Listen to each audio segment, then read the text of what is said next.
Good afternoon, YouTube. All right. Where are we?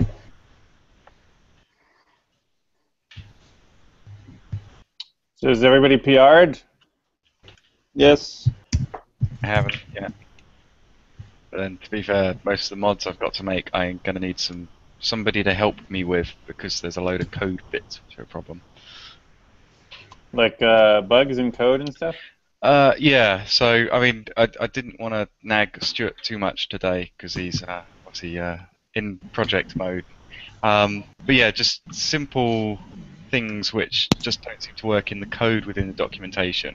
I've found the lines which bring attribute errors or value errors, and I'm just not totally sure how they've changed to work in the new code.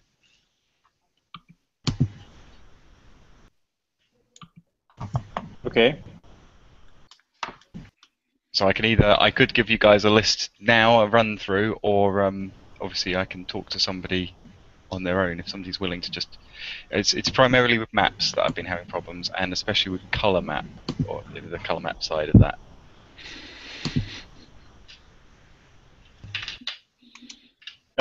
Sure, why don't you talk about it now? Okay. So here's my list.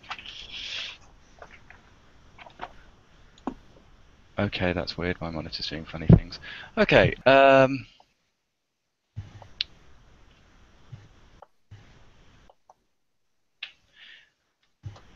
So one of the things that is worth questioning. This isn't an error, but obviously because we've now moved to using quantities, SunPy quantities, then in the documentation there's a little bit about how the map is designed to use attributes similar to some of the common attributes similar to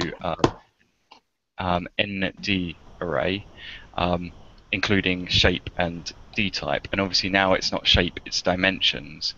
Now, I just want to make sure that we're sort of happy with the fact that we are therefore losing the attribute of shape. I say we, but yeah. So obviously you can easily access it. You just do data and then dot shape, dot data dot shape. But just in case anybody worries that we are sort of losing part of the functionality we had before.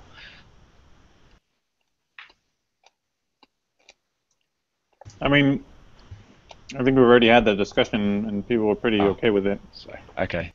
So obviously I wasn't privy to that, I think so. No, yeah, that's fine. I mean, shape does still work. It just, I think it gives you a deprecation warning. It doesn't work on mine.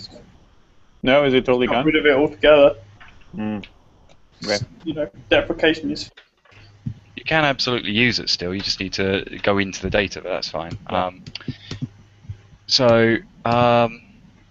Yeah, when it comes to things which are actually not working, so there's sunpy.cm.cmlist.keys, which is meant to give you the list of possible CM maps.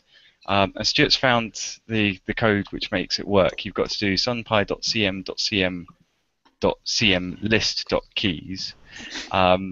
So it's just not in the right namespace. Someone clearly decided that there was not enough of the letters C and M together in the name. Yes. I could easily add it to the namespace, but the reason that I haven't I've brought it up as a note is that obviously it's called CM list, and yet it returns a dictionary, and so whether we're happy with that, it's a bit of a pedantic point, but it's worth mentioning before I make any changes.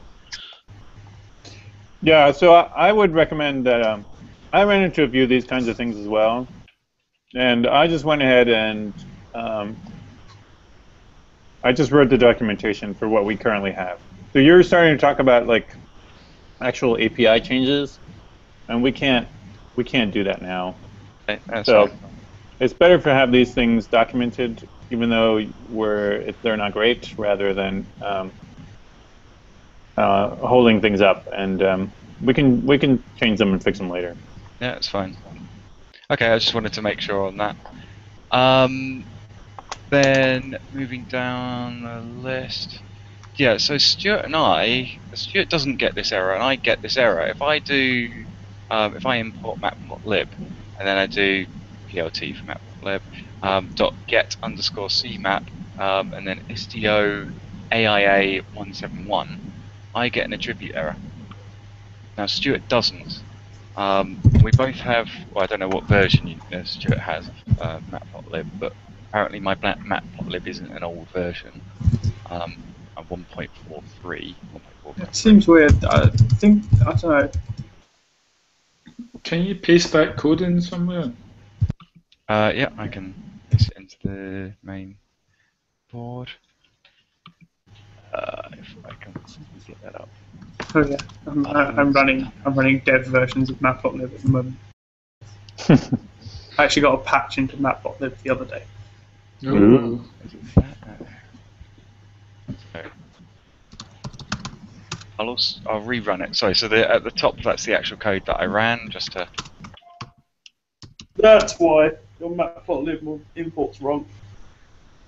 Yeah. It should be import matplotlib.pyplot as plt. Oh right, okay. Now, is that something which is on the page, or is that something I did wrong? That's the question.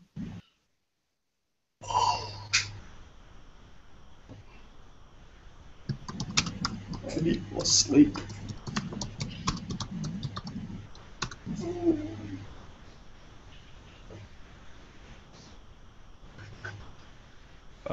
Okay, no, I still got that error, I believe. Let's try. Right.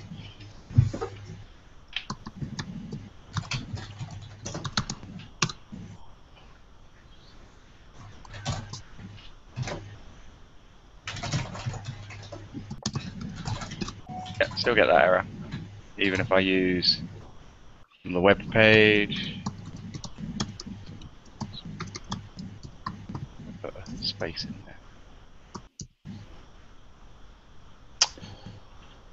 Why not? You still get the same error. Value error. Bloody blah. Value error is different from attribute error.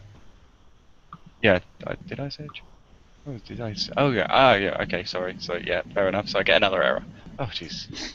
I've had so many errors today. I'm kind of losing my touch with reality. It's switching back and forth depending on. Why can't I put new line in this chat?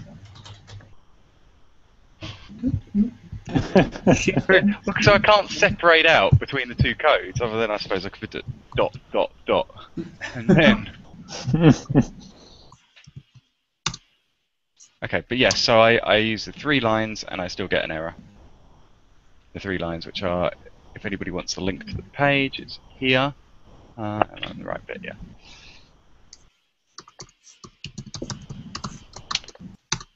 What's the value error you're getting? And, oh god. The error is, of course, not copy and pasteable, is it? Because it's paid ER.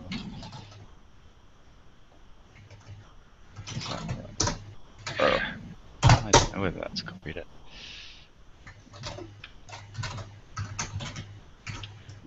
It has. Maybe this would be better discussed in the chat or something. Okay, I mean it's, as I say, it's sort of little errors like that, which is like I was saying, it's I don't know what the heck's going on. I don't have a good enough understanding of the working of it to know how to fix it. I've tried to look at the source code, and I can't figure out what the error is. Yeah, it sounds like you have something going on with your setup, because I did not run into these issues either. Right, okay, that's annoying because I've got a lot of those, so I've just written them down so I can obviously run through them. Okay. Okay, well, in which case there's no major bugs in what I've been going through with respect to the documentation. So it's only been issues with some things not executing how they should, which again. So. Okay. When do you expect to put up a PR then? I can put it up imminently. Gives a couple of minutes. Okay. What did we want to do with respect to that numbering before I push it up? I say get rid of it. Get rid of numbering. Fair enough. I'll do that then. So yeah, give me a couple of minutes and then it'll be up. Okay. So how about, do people want to go over their docfix pull requests? Just kind of talk about them a bit. If people have any kind of things that they know are still open or things to do.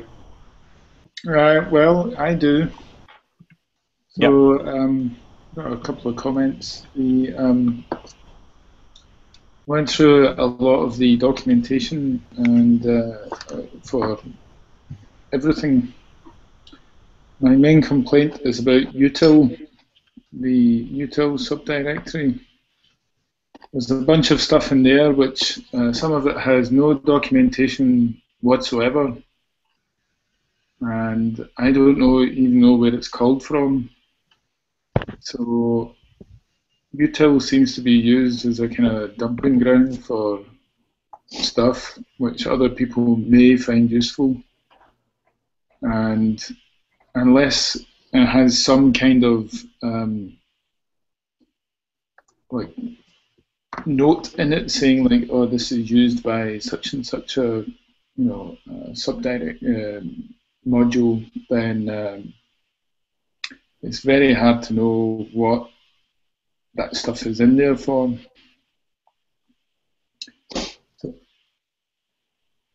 So yeah, be careful with util, and if anyone wants to have a look at util, please do, because I wasn't able to get a lot of doc fixes for that. The other thing is my pull request has some question marks in it, which I deliberately included as a sort of reference to my own ignorance of what those particular parts of SunPy are doing. Somebody or everyone wants to go and have a look and see what those functions are, and then make a PR to my pull request.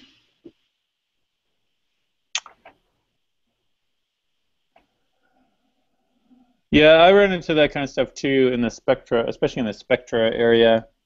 A bunch of functions that, I mean, they're fairly short functions, but yeah, no docstring at all. Not clear to me what they were doing. No. I think there's at least one function which I think is in NumPy and it's just being coded up and to do something which NumPy does. Yeah. So I think, but unless the person who, I guess we can find out who actually put that code in and then go and track them down. Yeah.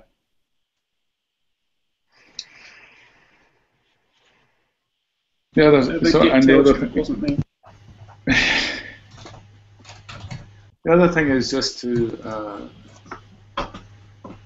I've tried, in my PR, I've tried to expressly put in where I don't know what the function is for. For example, like database stuff. Who uses database? Database module? Not very many people, I think. Anyone? I mean, that's fairly well documented, but there are some small gaps there.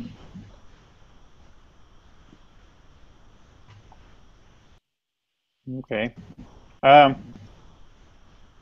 Anything else, Jack, or discuss? No, apart from that, we have a lot of documentation. Yeah, we do. There's a lot of stuff in there. It's good. I wonder if it's useful to add the question marks because where documentation is missing, because that means like it kind of looks bad when the documentation, people are like looking through our documentation and we've got these question marks like we don't know what this does. Yes, yeah, I know.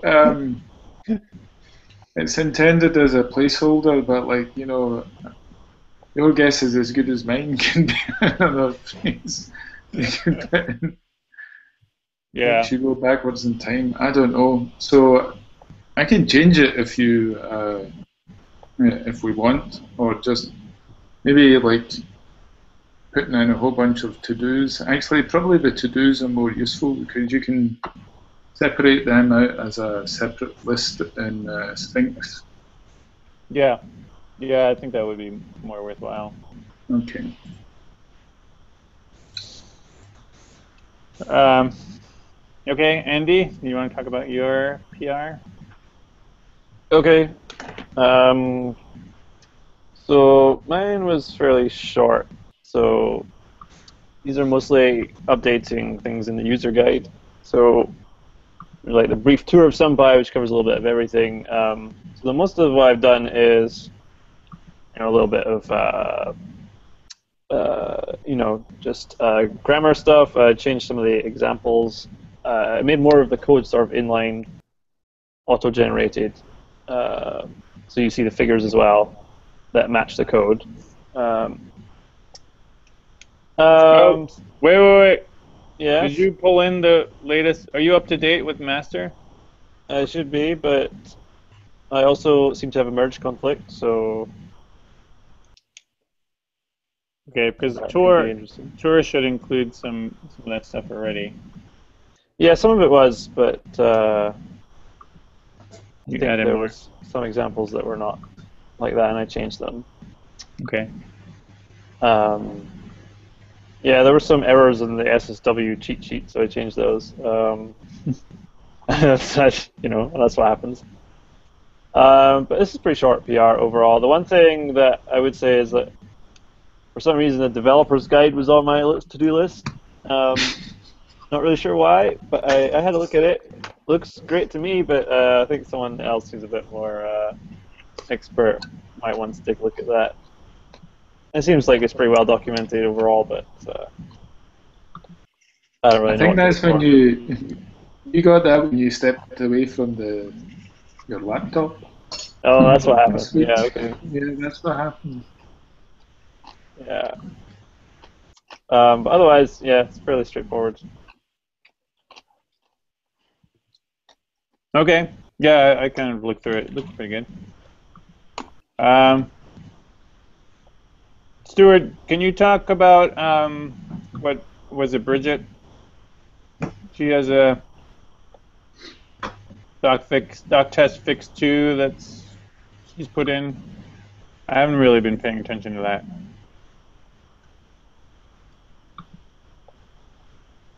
Stuart? I think this. I'm going to tell you in great detail. So it So- seems like she's just adding a bunch of doc test skips everywhere. Well, yes, and that. But So why is she doing that? It seems like some places it seems like it should work just fine, but she's adding a doc test skip.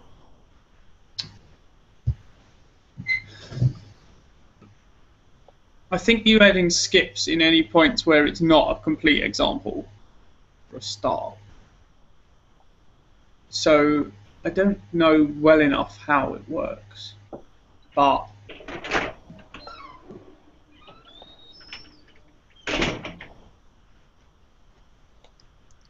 that should work.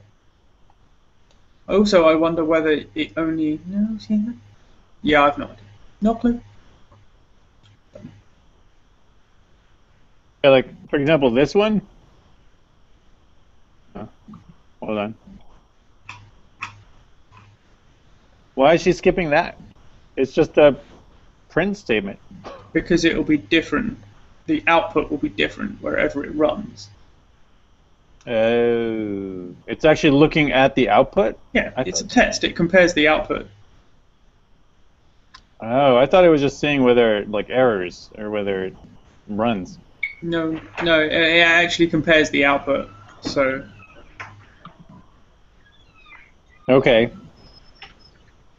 make sure that the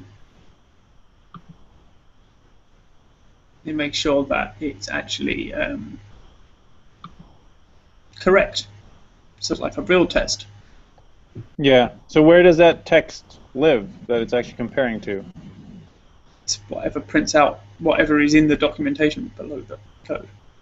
Oh, really? Yes. Huh.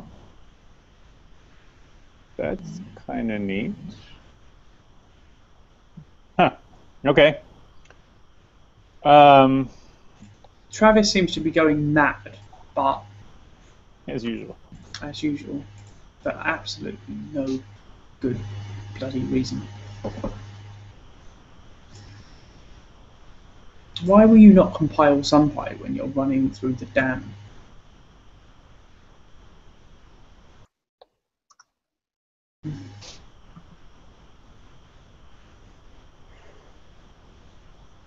Well, it worked earlier. It's working now though.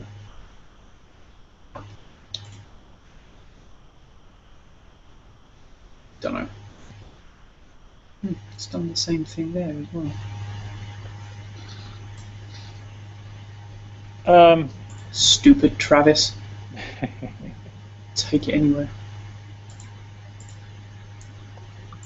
So I had.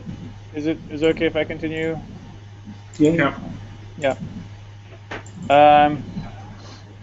So let's see. So I did data types, and I actually ended up doing a bit of. I kind of went beyond the scope of what I was supposed to be doing, and there's a little bit of overlap with Jack. So we're gonna have to merge. I'm yeah, okay. I just muted you, Stuart, because there's a lot of background noise. So just so you know.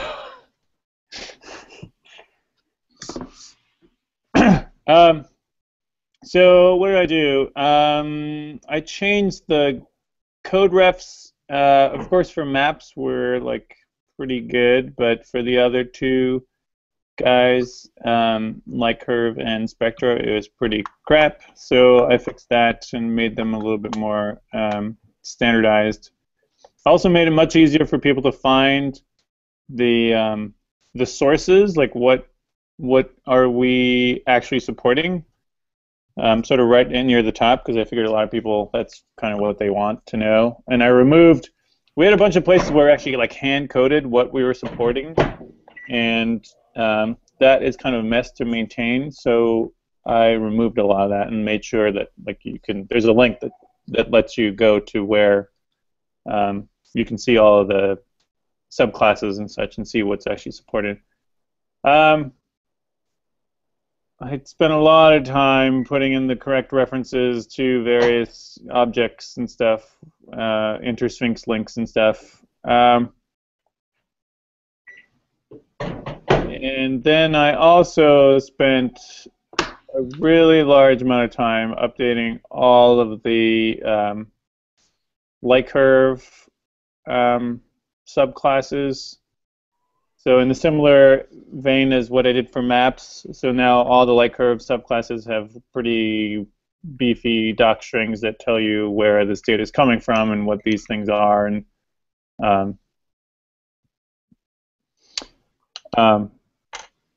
yeah, so I spent a bunch of time doing that. But one thing I was a little bit confused about is we're not very consistent about how we. Oh, sorry. One more thing, which I thought was kind of neat. Since the light curves peak kind of serve the function of giving you like a custom plot. And kind of the main functionality of peak is basically that it gives you like a nice plot, like the GOES plot, right? For example, right? It plots it in the way that you expect a GOES plot to look. So in the docstring, I actually have it generate a plot so you can see it. So people can look at documentation and see what kind of plots, you know, peak, your light curve peak will provide you. Which I think is actually something we should do in general, and will be more interesting once I finally finish my light curve plotting fix. So going back to my other thing, it's not really clear to me when we do and when we don't use sort of the standard NumPy docs format. So something like this. Because in some places we do, some places we don't. Like, we frequently are very bad about it when we have, I forget what they're called, but the functions that are underscored. Private functions, yeah. We are very bad at using it there. We're pretty bad at using it when they're not even that private. So I kind of tried to use it a lot more than we have before, but I feel like we need... All public API should really have that. Yeah, I kind of agree with that. Private functions is less important. I mean, it's useful for other devs, but if it's a ridiculously simple function, then it's not necessary. Yeah. Yeah, I agree with you. So parameters, this is a string, and returns none is overkill. But you know. That's an odd function, that. Print.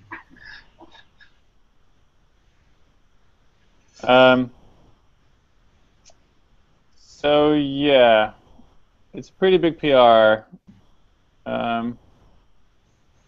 but I think it cleans things up significantly. So the docs for peak will tell you what you're going to peak. Yep. Yeah, that's pretty cool. Yeah. Gives you an example plot. Yeah, that's nice. Yeah, I thought that was a neat idea. One thing though that means I would maybe argue that those plots should probably be below the parameters and the stuff at the bottom. Because it's all very well and good, but if I just want to know what the parameters are and I'm looking at that in the documentation, it's going to irk me a little. I agree. So in other parts of the code, the examples are below everything else, right? Yeah. Or are you thinking about just the flow of the documentation as it appears on the web page? It looks better with the plot in the middle. Yeah, it kind of looks better with the plot at the top, so you know right away what it's going to look like.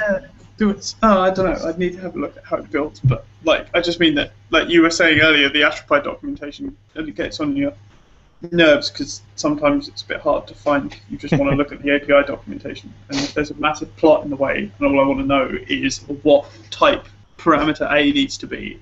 I'm going to be there like, stupid plot.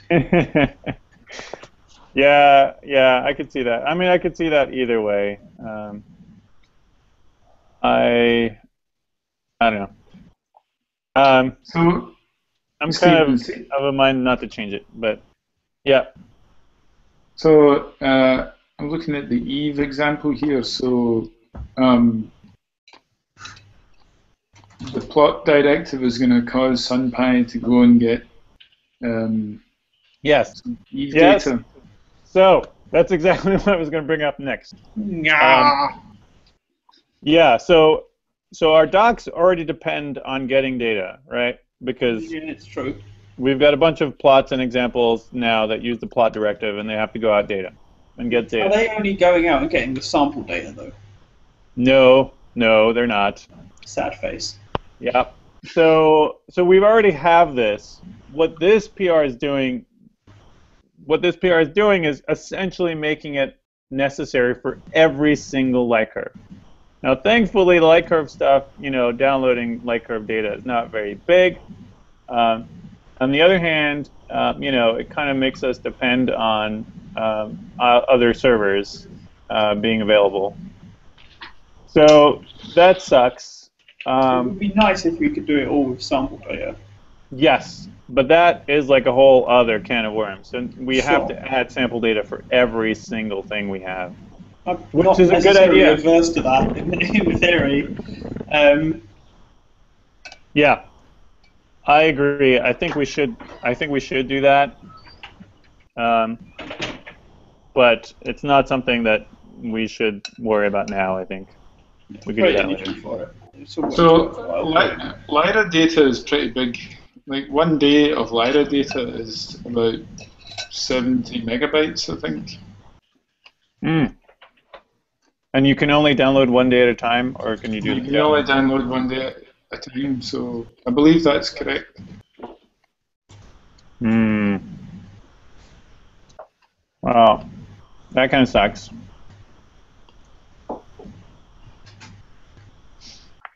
I don't know if our docs should depend on the availability of. They already do. They already do. This is just making the problem worse. So, you know, getting rid of it here doesn't get rid of the problem.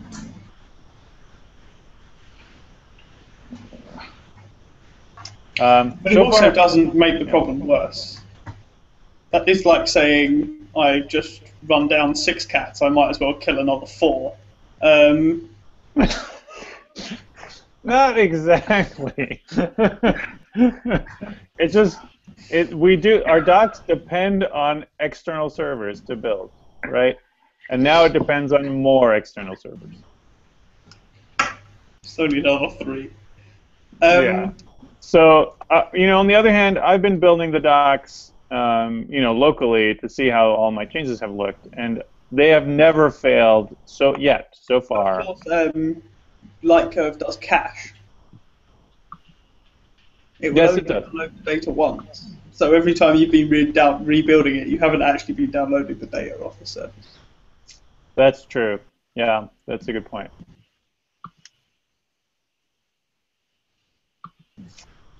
Yeah. So there is actually an interesting way we could get around this problem, at least for Lightcurve. In that, if you delete your SunPy data directory and build the documentation, all the Lightcurve data will get put in your SunPy data directory, and then you just upload it to the sample server. Yeah. I mean, fixing it.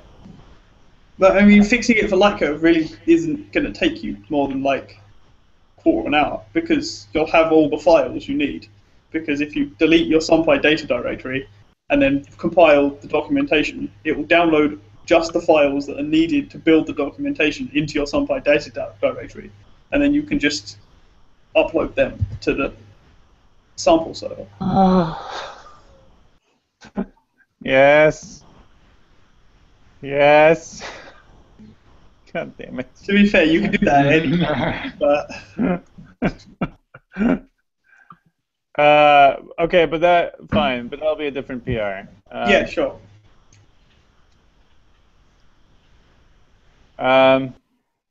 Okay. I wonder whether. No, okay, never mind. The other thing I saw was the one sentence doc strings that we have for various things. We are pretty bad. We need to be sort of more consistent. For example, those doc strings should always start with a verb, and that verb should, for example, not be gets, but it should be returns.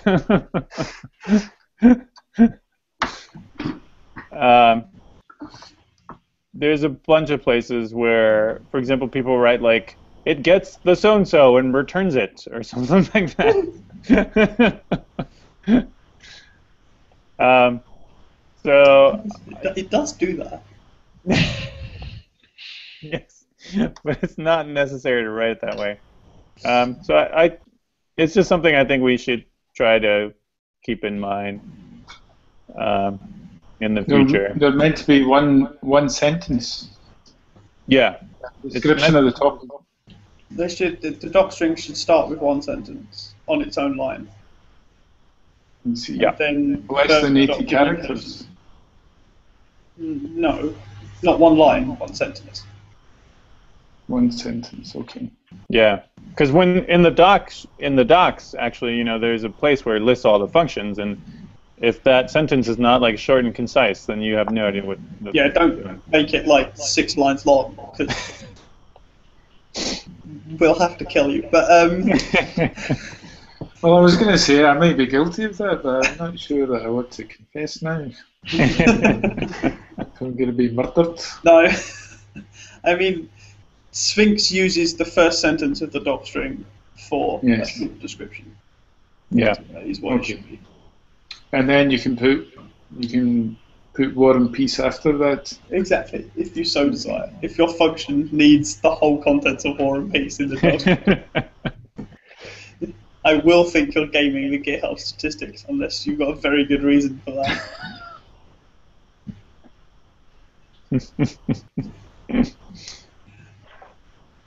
Jack added 1.2 million lines. All right. I was waiting for someone to bring that up. It was either going to be you or Stephen. Because Albert wasn't around. Jeez.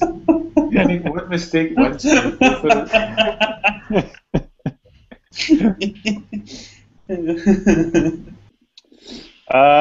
One other thing I ran into, actually, this was kind of a bug. As I tried to fix the documentation with Spectrum, I realized that Spectrum is a subclass of ND array, so it's actually not right. It doesn't work with respect to our other subclass. Yeah. Spectrum is almost been so neglected that I'm tempted to move it out of core library. Yeah. Unless we can find someone who wants to maintain that, I'm honestly tempted to ditch it. Well, Spectrum does pretty much absolutely nothing. Spectrum is it's basically like a two-dimensional ND array as it currently stands. And I think it does depend on spectrogram. I think depends on it in some ways. So anyway, that's all I wanted to say. So wait a minute. So who uses? TCD used spectrogram, right? It was written by Florian at TCD, right? Yeah. Yeah, Florian coded pretty much all that stuff up. So we can't. Can't move it out, can we? When I say just remove it, I don't mean like delete it and burn it with fire. I mean put it in an affiliated package.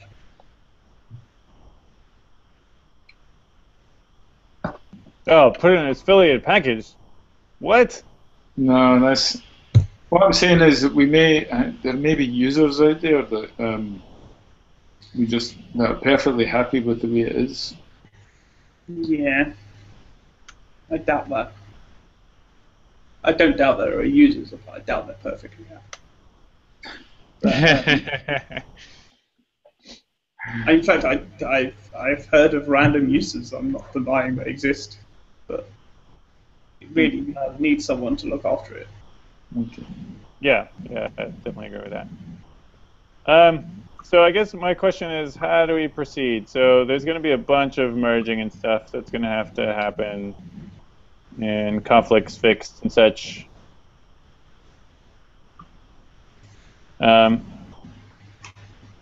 So how do we move forward on that?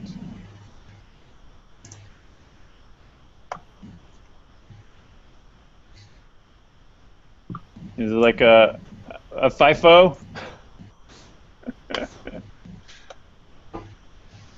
Testing. Do I have a voice now? Yeah. So, Steve, just a silly question. Yeah. Was I meant to be doing data types as well? Because I thought that's what I was meant to be doing. Lots of merging, yeah. Great. I haven't done that many changes really. Primarily, it was looking at the code and getting everything working on the machine. But I'm just worried now that you told me to do something totally different, and I've therefore not done it. I guess you're right. Let's see. What? Before I merge anything or put a pull request on. Yeah. Don't want to undo your changes. That would probably pee you off a bit. Or vice versa. Yeah, so I worked on the guides, and then I kind of went off and started doing the data types. But then Jack, you were working on the data types too, right? Yeah. So apparently we're all stepping on each other's toes. Data types. I was asked to look at code reference. You look at everything. Yeah, code reference kind of includes everything. Okay, well, we'll have to merge very carefully. Right, so can we just merge through... oh, jeez. What a mess. I suggest that Steve and Jack, you combine your PRs into one. I've got a coherent list. I haven't got that many changes, and I've got a coherent list of the changes I made in Word because I didn't want to make them and then put a pull request and then, oh no, you shouldn't be making changes like that. So I can easily make my changes once you guys have merged yours, for example, and then there's no chance of me messing up on that. Okay. Could you pull into Stephen's, for example, pull down Stephen's branch and then just, merge your... If you want me to do that, I'm just, for efficiency. Then when that's done, I'll do the same. I'll take a copy of Stephen's branch and then. If you're advising to just PR onto my PR, right? Hey. And then your PR I'm not advising. more powerful than you can possibly imagine.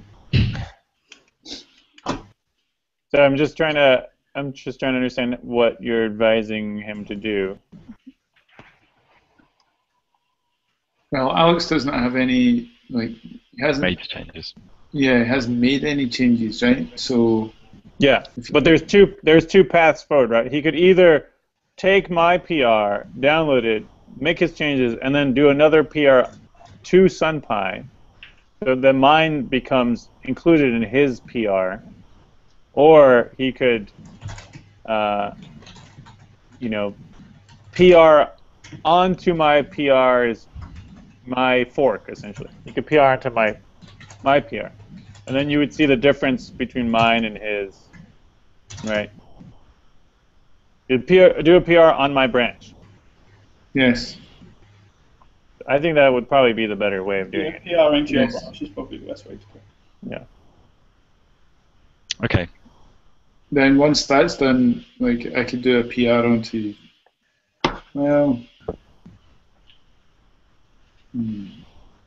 maybe do a PR onto your branch, but I've probably touched a wider range of files than you have, Stephen. But if you've only touched a few that are the same, then they're the only ones that will cause issues. Yeah, okay. Yeah, let's do that then. Okay, so then there'll be one master PR, which will currently be mine, but it'll include all you guys' stuff. Yeah. Yeah, okay. So basically, in other words, if either of us have got anything wrong, then you'll be the one who gets called up on it. I can work with that.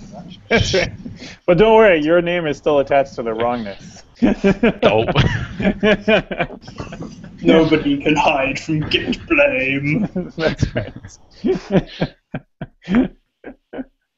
Unfortunately, I seem to change too much in the code base. Git blame just blames me for everything now. That's right. It's like a giant Stu was here stamp. Default setting. Alright, should we do that then? Okay. And so Andy, do you want to do that as well with yours?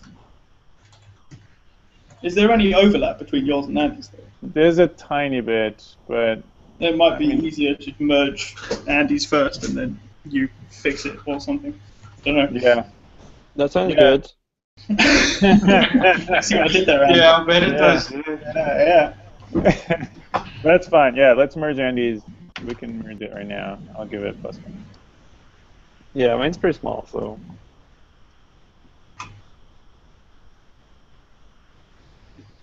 Is it going to build though? That's the question. Yeah, I'm not taking into account fixing his. No, your Sphinx build failed on Travis. Oh, come on. Everything fails on Travis.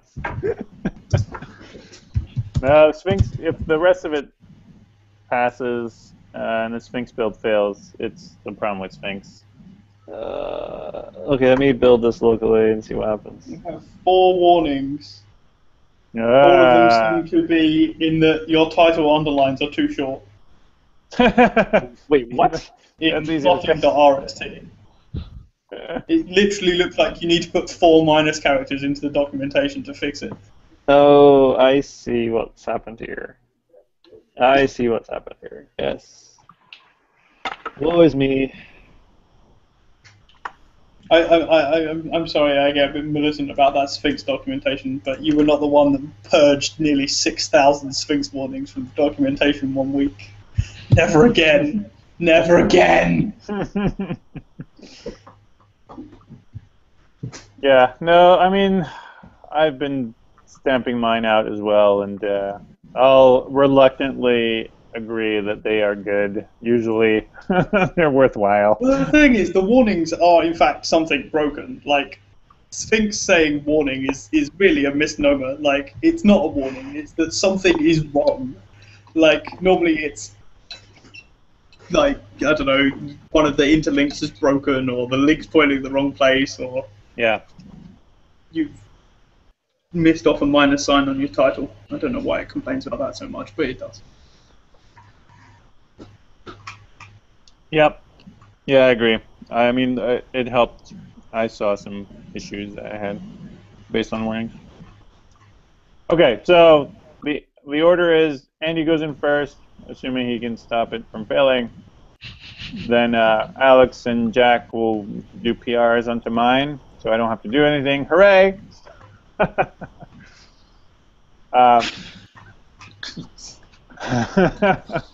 What you have to do though is fix any Yeah, I'll then. master-based issues.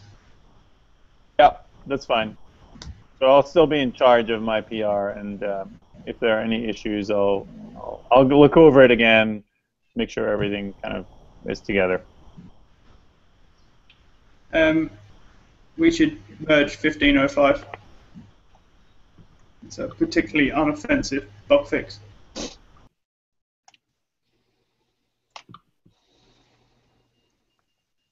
Yeah, this has come up before, this one, right?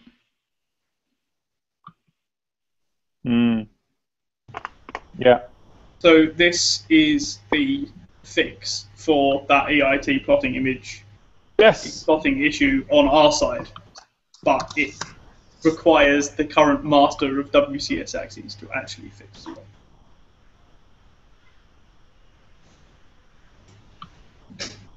And I promised to buy Tom cider if he releases a bug fix version, which he said he'd do. So.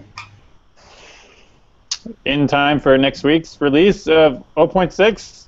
He said he'd do it today, so yes. Great. And then what are we doing with Bridget? For some reason I keep messing up her name. Brigitta? Bridget. Well, we should merge that if we can. I don't know why Travis is being such a moose. But it's not causing any trouble. Sphinx build is still passing, so there's no reason not to merge that.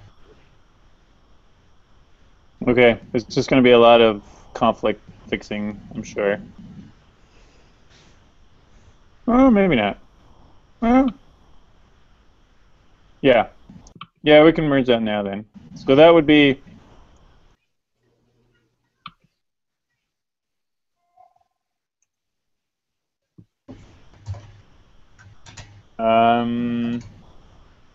So where does that take us in terms of 0.6? Most of the way there. We've got 12 issues open.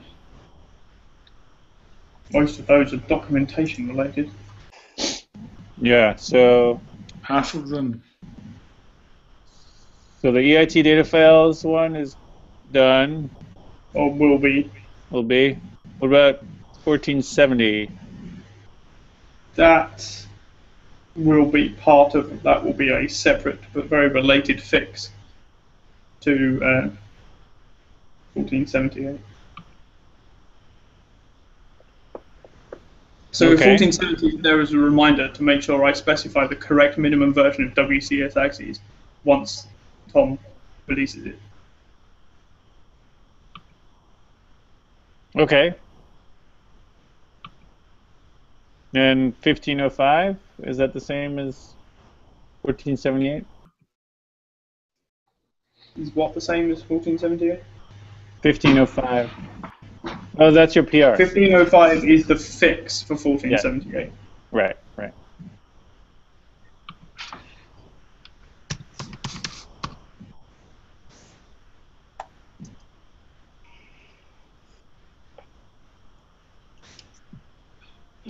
Okay. Well, then that means we're on track. Right? So we have a week essentially to get everything in. Well, okay. How do we want to do this? When do you want to release? You want to release Monday of next week, assuming we get everything in order? Well, yeah, I don't know. I can't guarantee the speed at which I'm going to be able to birth the release because it depends how much of a pain Conda feels like being and how much time I have available. Yeah. But once it's ready, I will try my hardest. Okay. So how about can we try to do the doc mergings and stuff like by like Wednesday or Thursday, and that'll give me Thursday and Friday to kind of get it all put together and look over all the docs again. How's that sound for Alex and Jack? Fine. Reasonable. Yeah. Okay, great. Doing that this afternoon. Awesome. So we might actually release 0.6. No. Lies. By the way, we're not far off 2,000 commits since 0.5. Ooh. And that's probably more commits than all the previous versions combined, or something. Not quite, no. No, I think 0.5 was at like 4,800, and we're now on 6,000. Cool. 4,600. 0.5.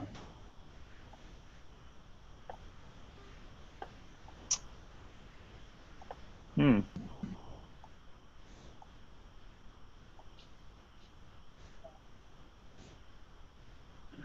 Okay. Anything else to discuss?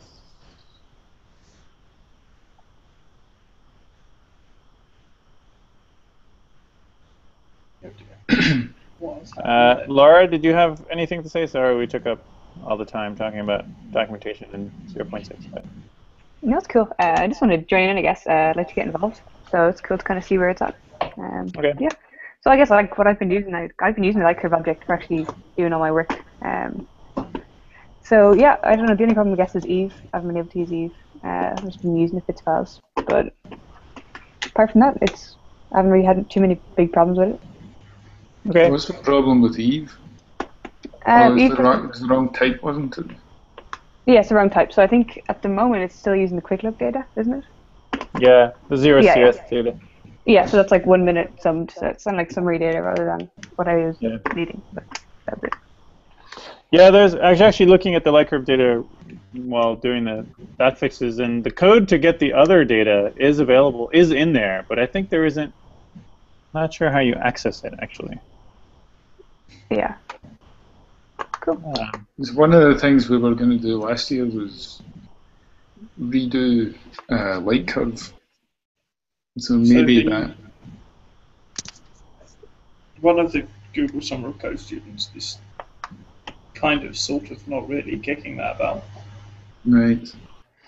And what would you change it to? What would be the aim? Just to make it a little bit more kind of like the rest of, to get rid of dot create, for example, we don't. Yeah.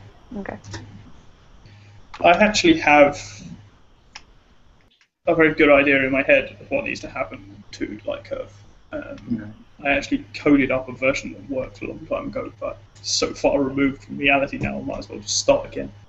But the first thing we need to do is get the unified downloader in and finished. Yeah. And then we can build light curve off of that. Once that's in, the light curve itself will be very easy, because all the complicated parts of the light curve factory class was the downloading the data. And if the downloading data is no longer being dealt with by light curve, it makes the factory very simple. So there'll be API changes now in 0 point whenever the new version of light curve comes out. Yes, there'll be API changes everywhere, always. Although few will probably be quite as brutal as this. Quantity everywhere. But Laura, if you want to get some of the other data, I can help you with either you can add a new light curve, a new Eve light curve, or we could figure something out. So if I've kind of got stuff written that for myself that I've just been using to kind of make it into a light curve object. Oh, okay. But so, In that case, you're most of the way there. Yeah. Yeah, we can work it together. Chat about it maybe. That'd be cool. Okay. So what file format is it in? Which Eve data? Yeah. It's in fix files. That's good. Is it in one HDU of the FITS file, or does it use them all? Or does it use multiple? Does it use multiple different sections HDUs of the FITS file? I'm not too sure. I think it's just HDU. Whatever that damn instrument that Andy added support for that time. I heard my name.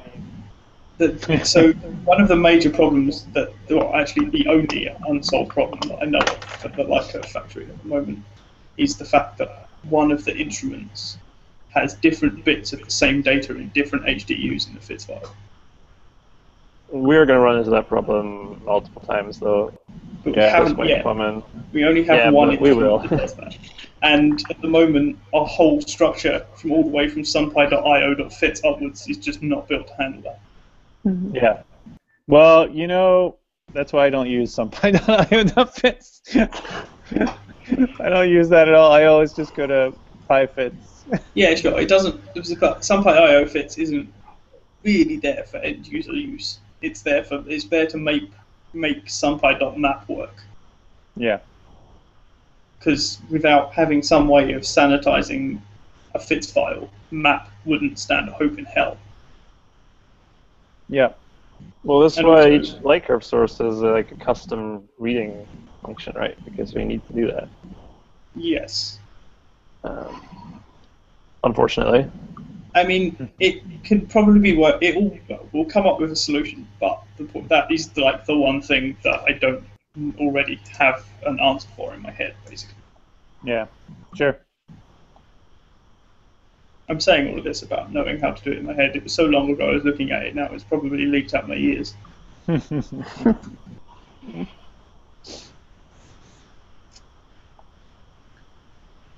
Okay.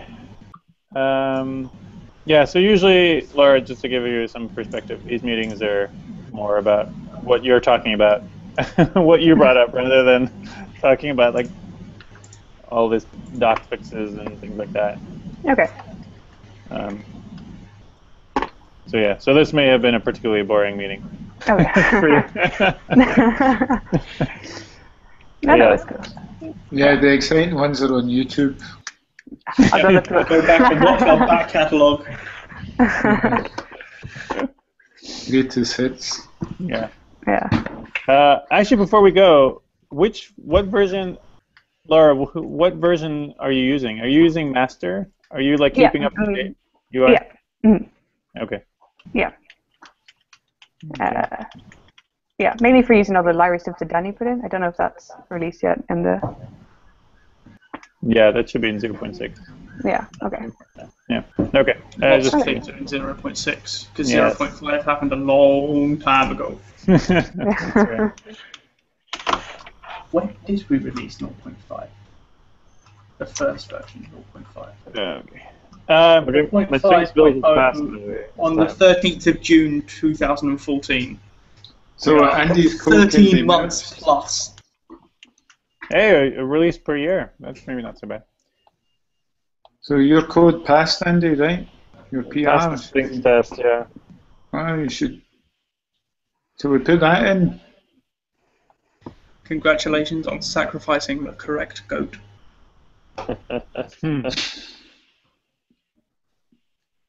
Am I ready to be able to start putting my Hello, updates what? in? Or?